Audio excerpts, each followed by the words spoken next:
لیکن جہاں تک والدین کا تعلق ہے، محض ذمہ داریاں پورا کرنا کافی نہیں ہے، ان کے ساتھ احسان کا سلوک ہونا ضروری ہے۔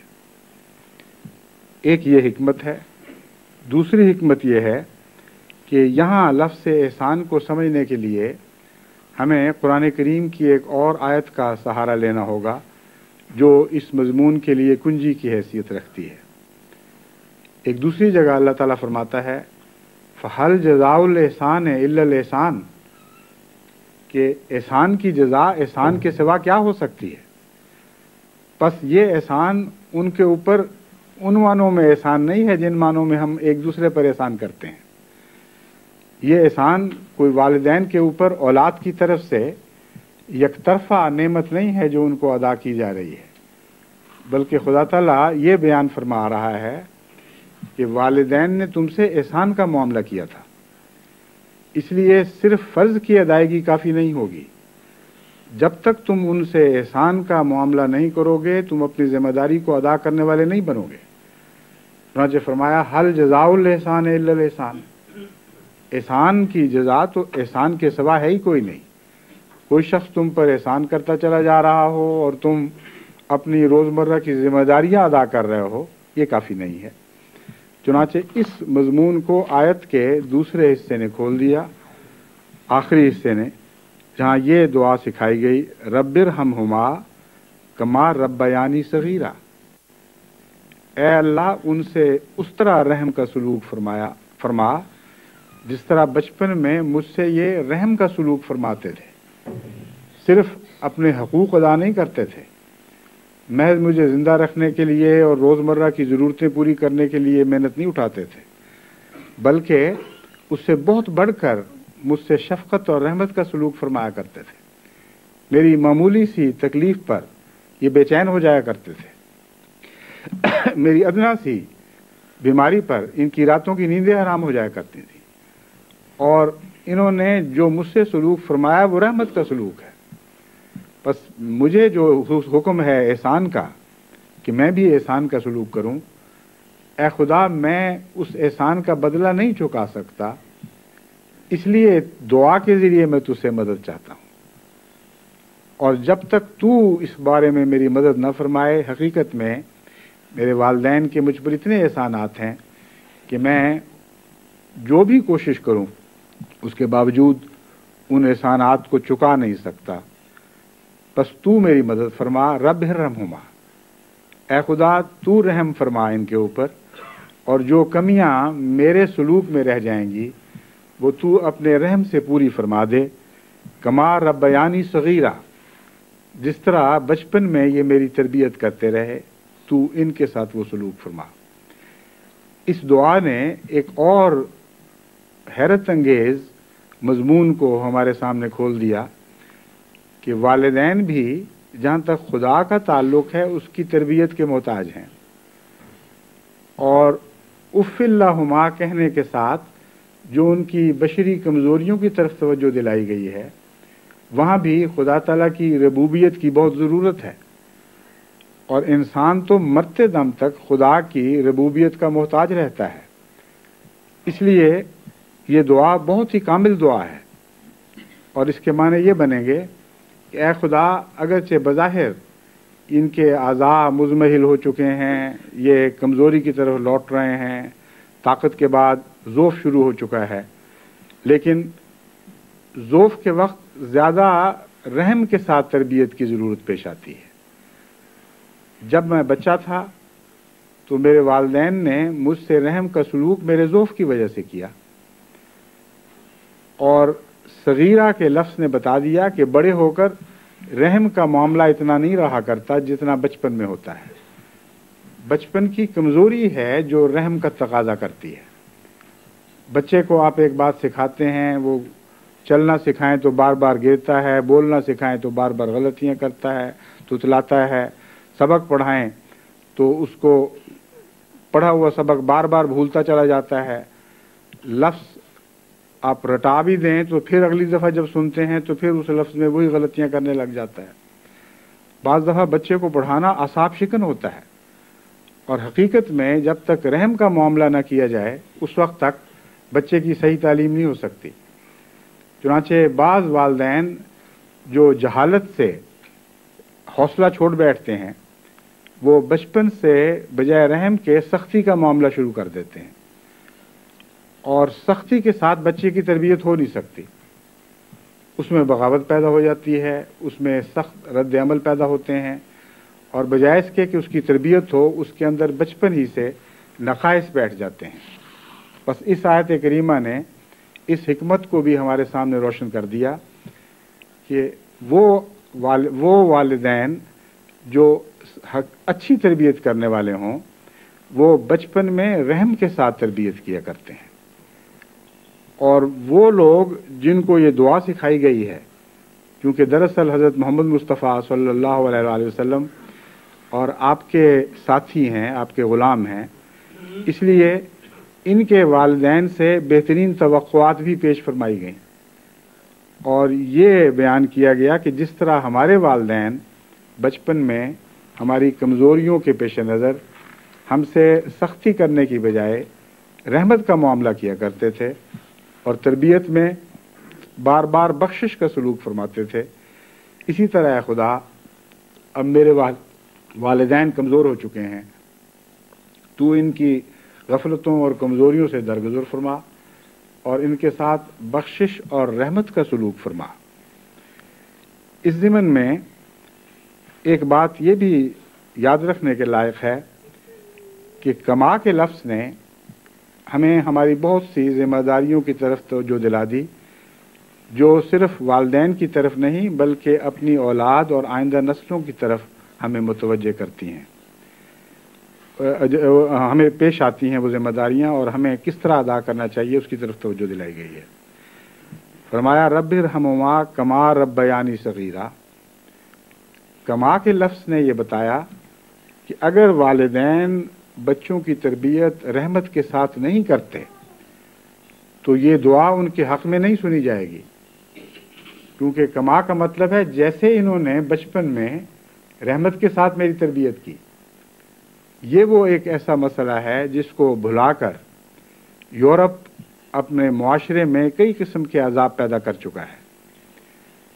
اولاد کے ساتھ حسن سلوک اور تربیت رحمت کے ساتھ کرنا اس لیے بھی نہایت ضروری ہے تاکہ بعد میں بڑے ہو کر اس اولاد کا تعلق اپنے والدین سے اسی طرح رحمت اور نرمی اور مغفرت کا تعلق ہو۔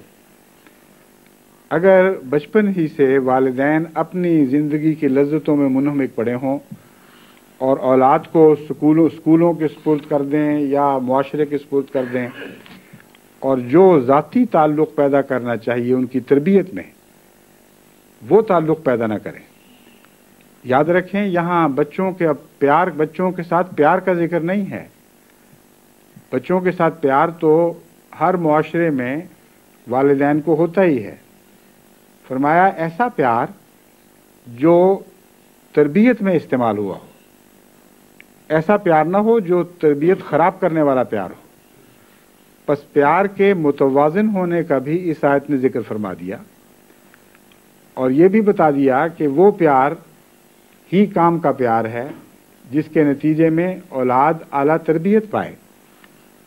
پس وہ والدین جو اس بات سے غافل رہتے ہیں ان کی سوسائٹیوں میں کئی قسم کی خرابیاں جگہ پکڑ جاتی ہیں، اور ان کی اولادیں جب بڑی ہوتی ہیں تو اپنے والدین کے لیے نہ احسان کی دعائیں مانگتے ہیں خدا تعالیٰ سے، نہ خود احسان کا سلوک کرتے ہیں۔ نتیجہ یہ نکلتا ہے کہ بوڑھے آدمیوں کے گھر ایسے والدین سے بھر جاتے ہیں جن کی اولادیں ان سے غافل ہو چکی ہوتی ہیں، ان کے ساتھ حسن سلوک تو درکنار، ان کی معمولی سی غفلت پر ان کو ڈانٹتے ہیں، ان سے قطع تعلقی کرتے ہیں، ان کے ساتھ بدسلوکی سے پیش آتے ہیں۔ اور جن جن معاشروں میں یہ مرض بڑھتا چلا جاتا ہے وہاں حکومت کے اخراجات بوڑھے لوگوں کے گھروں کے لیے پر زیادہ سے زیادہ بڑھنے لگتے ہیں، یہاں تک کہ بعض امیر ممالک بھی عاجز آ جاتے ہیں اور ان کے پاس اتنا روپیہ مہیا نہیں ہوتا کہ وہ اپنی سوسائٹی کے سب بوڑھوں کی ضرورتوں کو پورا کر سکے، جو ضرورتیں دراصل ان کے اولاد کو پورا کرنی چاہیے تھی، لیکن جیسا کہ محاورہ ہے از مقاف، یعنی مولانا روم کا غالباً مصرع ہے، شعر ہے، از مکافات عمل غافل مشو، گندم از گندم بروید جو ز جو، کہ اعمال کے جو اثرات مترتب ہوتے ہیں ان سے غافل نہ رہنا. گندم از گندم بروید جو ز جو، گندم کا بیج ڈالو گے تو گندم ہی اگے گی، اور جو بو گے تو جو ہی اگیں گے.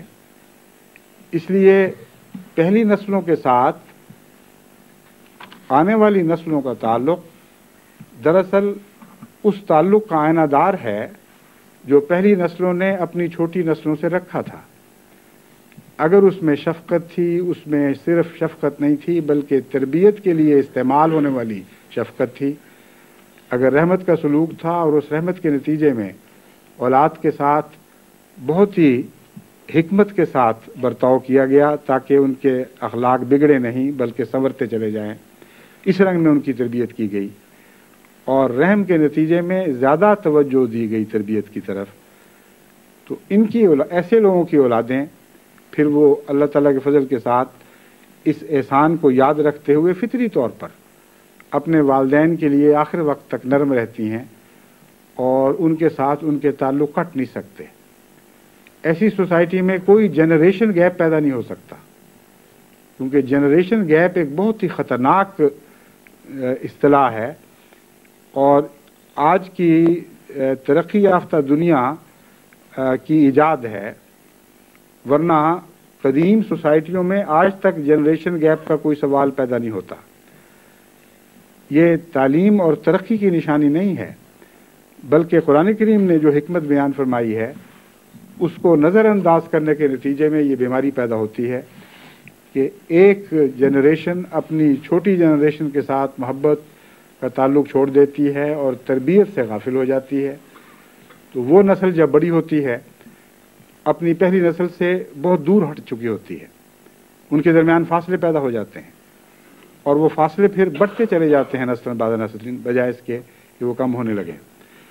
اس لیے یہ دعا جو سکھائی گئی اس کا پس منظر بھی خوب کھول کر بیان فرما دیا گیا، اور اس کا جو بیچ کا حصہ ہے وہ ہے وخفض لہما جناح الذل من الرحمت، کہ اے بچوں تم اپنے والدین کے لیے اس طرح نرمی کے پر پھیلا دو جیسے پرندے اپنے چوزوں کے اوپر اپنے چھوٹے چھوٹے بچوں کو اپنے پروں میں ڈھانپ لیتے ہیں.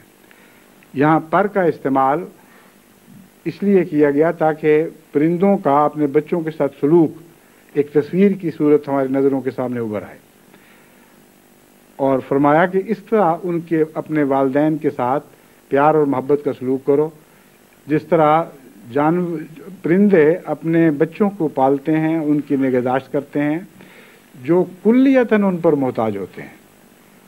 یہاں انسانوں سے ہٹ کر پرندوں کی مثال دی گئی ہے. دراصل جناح کا لفظ محاورہ ہے، ضروری نہیں کہ پر کے لیے استعمال ہو، ایک صفت کے بیان کے لیے بھی استعمال ہوتا ہے، لیکن کیوں استعمال ہوتا ہے اس کی وجہ یہ ہے کہ اس سے پرندوں کی طرف ذہن منتقل ہو جاتا ہے، کیونکہ پرندوں کے پر ہوتے ہیں اور پرندے اپنے بچوں کی بعض دفعہ اس طرح لمبے عرصے تک تربیت کرتے ہیں کہ نہ وہ دیکھ سکتے ہیں بچے، نہ سن سکتے ہیں، نہ کھا سکتے ہیں. ان کی چونچوں کو ٹھونگے مار مار کے وہ خوراک کے لیے کھلواتے ہیں، اور جب تک وہ اس لائق نہیں ہو جاتے کہ خود آزاد زندگی بسر کر سکیں اس وقت تک پرندوں کے والدین مسلسل محنت کرتے چلے جاتے ہیں. پھر اس میں ایک اور بھی حکمت ہے کہ پرندے اپنے بچوں کے لیے دونوں محنت کرتے ہیں اور صرف ماں پر نہیں چھوڑا جاتا. اور قرآن کریم نے جو ہمیں دعا سکھائی اس میں بھی اس مضمون کو کھول دیا گیا ہے. آج کل کے جدید معاشروں میں ایک یہ بھی خرابی ہے، اور ہمارے قدیم معاشروں میں بھی یہ خرابی ہے، بلکہ بعض صورتوں میں تیسری دنیا کے ممالک میں یہ خرابی